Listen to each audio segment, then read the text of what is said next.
Comentário ao galardão Cosme Damião que o Diogo Gonçalves recebeu de futebolista revelação. Bom, boa tarde a todos. As expectativas são expectativas do que é de ser treinador do Benfica, do que é ser jogador do Benfica, ou seja, a responsabilidade é sempre a maior, tens que jogar sempre para ganhar e quando tens traçados objetivos, essa responsabilidade é crescida, mas não deixa faltando 3 jogos para o campeonato de acabar, porque falta depois a final, a responsabilidade dos jogadores do Benfica e do treinador do Benfica é sempre a mesma, é ganhar, não há outra forma de pensar. Sabendo que vamos jogar com um adversário que ainda sonha, não é? Poder ficar na primeira divisão, e nós vamos fazer um jogo que ainda também podemos sonhar, não é? Podemos chegar ao segundo lugar. E portanto a responsabilidade e as expectativas são as melhores e sabendo que vamos ter um jogo difícil, é sempre na Chopana, é sempre um jogo difícil para qualquer adversário e para também em função da classificação do nosso rival é a mesma coisa. Quanto ao Diogo, fico feliz porque é um menino que foi criado neste clube, começou aqui a carreira dele e soube aproveitar a oportunidade que nós lhe demos no princípio da época, fazendo a pré-época connosco, e a partir daí vi que havia um jogador com capacidade e talento para poder desenvolver aquilo que nós poderíamos querer, e foi o que aconteceu hoje na posição que ele ocupa, mas ele também teve que fazer para isso. Por muito que os treinadores queiram, se os jogadores não tiverem talento e se não quiserem apostar numa ideia conjunta com o treinador, não dá resultado. E ele quis apostar, tem talento para aquilo que faz e de certeza que ele está muito feliz. CMTV. Boa tarde, Jorge Jesus, Pedro Prata para a CMTV. Referiu há pouco que é um sonho chegar ao segundo lugar, mas eu pergunto-lhe se tem mesmo a convicção que essa é uma possibilidade realista numa altura em que faltam apenas 3 jogos e está a 4 pontos. Sim, por isso é que eu digo que é um sonho. Essa possibilidade realista eu tinha muito mais se dependesse de mim. Como não depende de mim, é um sonho, ou seja, eu sonho que, por muito que eu ganhe, eu, Benfica, os outros têm que ganhar ao nosso rival e portanto é nessa perspectiva que eu digo que é um sonho, porque se estivesse dependente de nós, ou seja, 3 pontos, não é?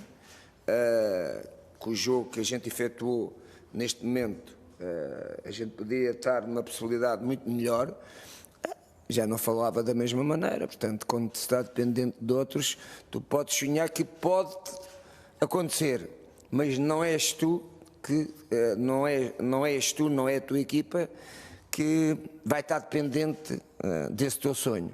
O teu sonho só passa pelos outros. Por isso.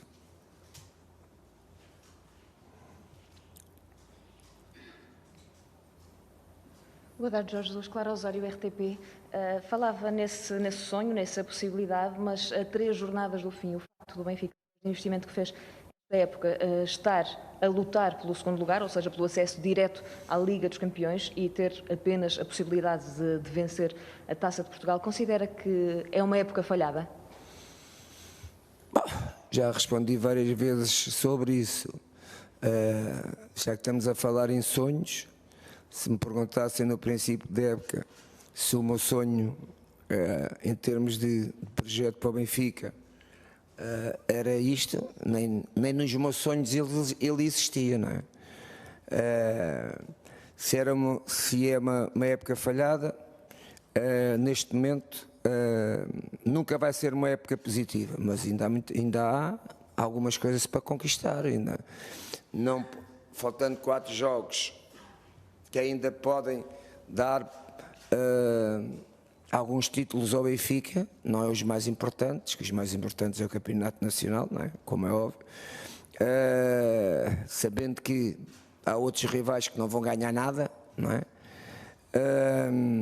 E, portanto, não posso, neste momento, ter essa afirmação que é uma época falhada.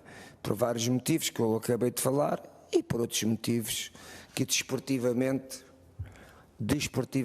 já falei sobre isto, não é? As culpas, entre aspas, dos meus jogadores e de toda a estrutura do Benfica é muito reduzida para aquilo que possa acontecer no final da época. Boa tarde, Daniela para a Sport TV. Pergunto-lhe em relação ao Rafa, ele saiu tocado no último jogo, se está em condições de ir a jogo e, por outro lado, Gonçalo Ramos não foi aposta na equipa B, se está a pensar lançá-lo neste encontro. Bom, o Rafa já vinha há alguns jogos, pelo menos há 3 jogos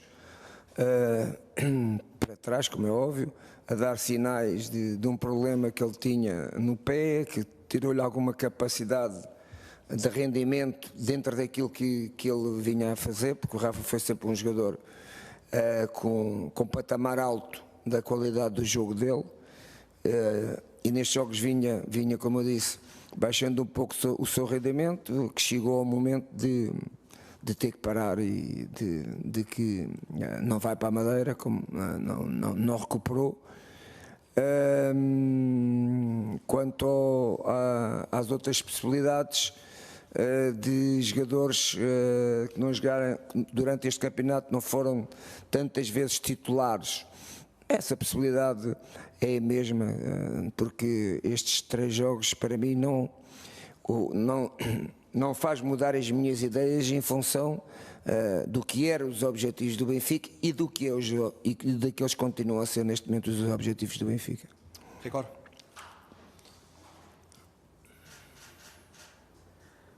Boa tarde, Mr. Flávio Silva para o Jornal Record. Falou num sonho, agora com o 3º lugar conquistado, pelo menos assegurado, face ao resultado do Braga ontem, e com 3 jogos para jogar. Um dos objetivos, creio que é óbvio, é a Taça de Portugal. Mas um desses outros objetivos pode ser dar o prémio de melhor artilheiro a Aris Seferovic até ao final da época?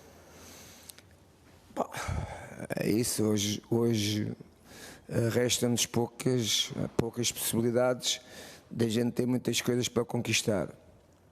E você já disse 2 e bem, e isso é uma ideia que eu como treinador tenho, o grupo tem, de poder ter essa possibilidade, e o CEF está numa posição privilegiada para estar dependente dele, cá está dependente dele para poder ser o artilheiro deste campeonato, não jogando tantos jogos a titular como normalmente um ponta de lança quando é o artilheiro o faz, mas tem sido um jogador muito importante para a equipa, e tenho a certeza que o grupo vai o ajudar, e todas as situações que possamos privilegiar que ele possa fazer golo, como por exemplo grandes penalidades,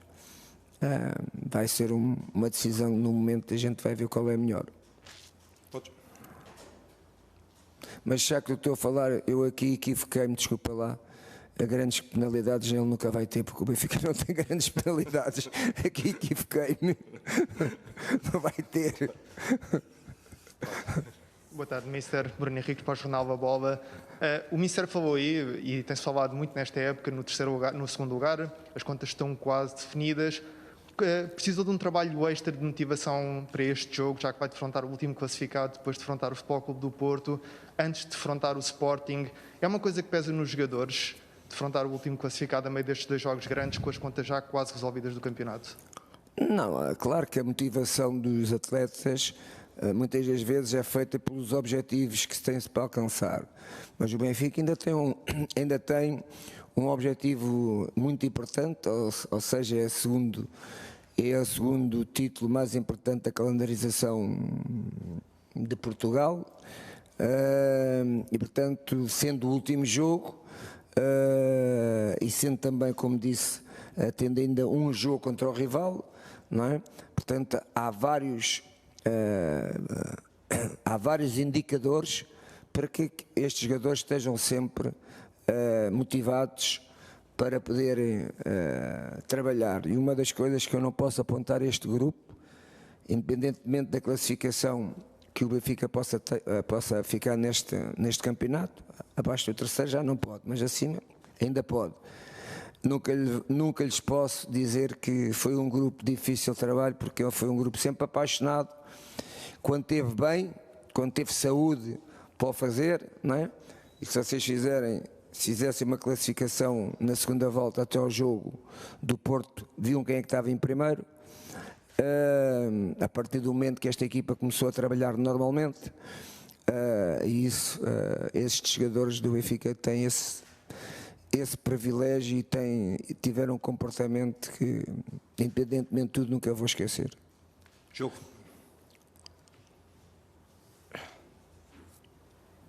Boa tarde, Jorge Jesus, Marco Gonçalves do jornal O Jogo. No final do clássico, o Jorge Jesus e vários jogadores, como o Grimaldo e o Otamendi, disseram várias críticas à arbitragem. A APAF não gostou e pretende avançar com uma queixa, neste caso contra o Jorge Jesus e os jogadores. Como é que vê essa situação? Acha que passaram das marcas? Entende que o Benfica tem razão? A APAF tem razão? Sim, ok.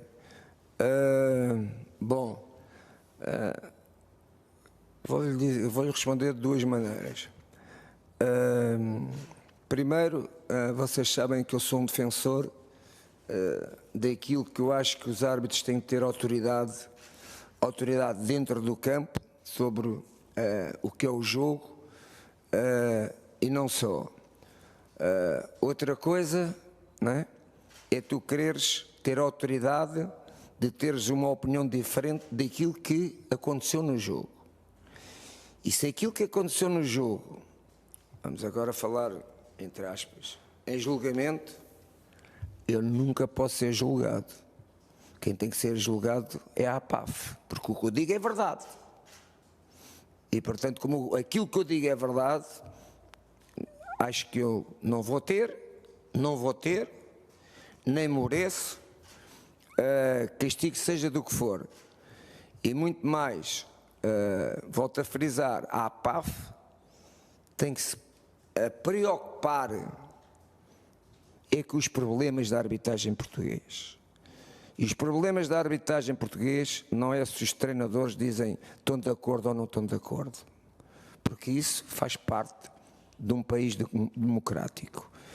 E isso demonstra alguma falta de conhecimento e alguma preocupação de coisas que não têm nada a ver com a valorização da arbitragem portuguesa. Eu estava mais interessado é que as pessoas que estão na APAF pensassem o que é o futebol, pensassem o que é que a gente pode fazer para mudar o futebol.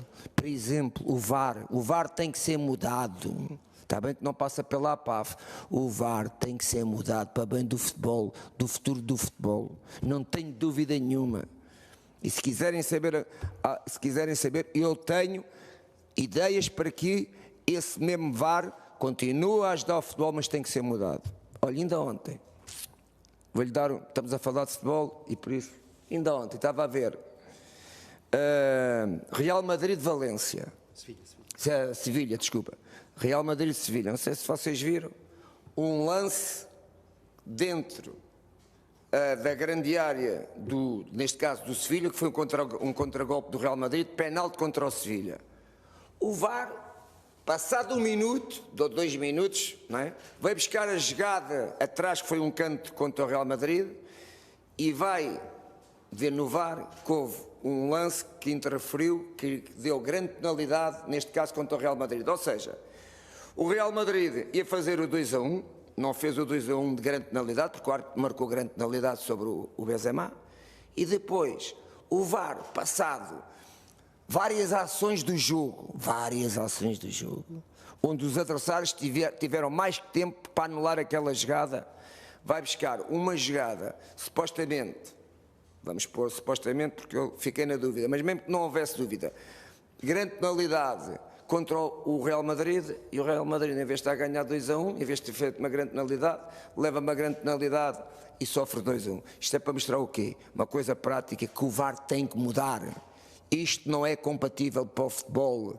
Mesmo que essa situação fosse uma situação verdade do jogo, ela passou já muito tempo, onde os adversários tiveram tempo para anular, e muito mais os árbitros. Não viram. Os árbitros, o VAR tem que começar a ser decidido.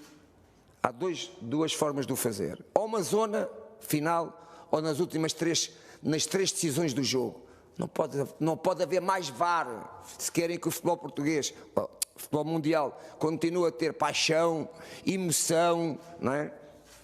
Porque tu hoje marcas um gol, tens de estar quietinho, se vê se aquilo é golo ou não é golo, não é? Até aqui a gente está a perder emoção. Portanto, volto a dizer, isto não é da APAF, mas a APAF pode ter ideias para mostrar a quem tem direito que o VAR no mundo é uma ferramenta para ajudar se soubermos trabalhar com ela. Se não soubermos trabalhar com ela, ela não vai ajudar nada ao futebol. Última pergunta, 0-0, não é? Ok. Peço desculpa, mas com a máscara às vezes não é fácil. Boa tarde, Mister. Queria perguntar sobre um jogador que tem jogado mais na equipa B, o Sevilar. Queria pedir uma avaliação da sua prestação nestes jogos que tem tido e se o vê na próxima época eventualmente como um dos dois principais guarda-redes do Benfica, isto na perspectiva de algum do Elton ou Vlaco Dimos poder sair, ou se considera que era melhor ser emprestado na próxima época para jogar com mais regularidade, tendo em conta também que termina contrato com o Benfica também na próxima época. Obrigado. Claro que o Benfica tem e o Miller tem tido uma ação importante, ou seja, é um jogador, neste caso é guarda-redes, mas que não se sente inferiorizado por ir trabalhar na equipa principal, e ele é que pede-me, e ele é que quer jogar na equipa B, não é? Portanto, isto também é um indicador muito bom de quanto o jogador quer crescer e quer lutar por uma posição dele no clube, neste caso do Benfica. Agora, o Benfica tem com ele, na minha opinião, 3 bons guarda-redes, e quando um treinador tem 3 bons guarda-redes é um pouco mais complicado que se fosse um jogador. Ele é um jogador de campo, não é? Mas se fosse um defesa, se fosse um avançado, onde aí tu tens mais possibilidades de colocares um jogador que jogue, não sendo a guarda-redes, numa posição não só a dele. Agora o guarda-redes não, ou eu ponho a jogar a keeper, ou mais que isso não posso pôr. E portanto é mais difícil, não é? Os guarda-redes terem a possibilidade de competir com mais facilidade, como outro jogador qualquer de outra posição. E para responder diretamente, tens 3 grandes guarda-redes. Não é? Já tive um treinador que dizia assim aos guarda-redes, naquele caso era jogador: tu és o melhor guarda-redes da Europa, mas ele é o melhor do mundo.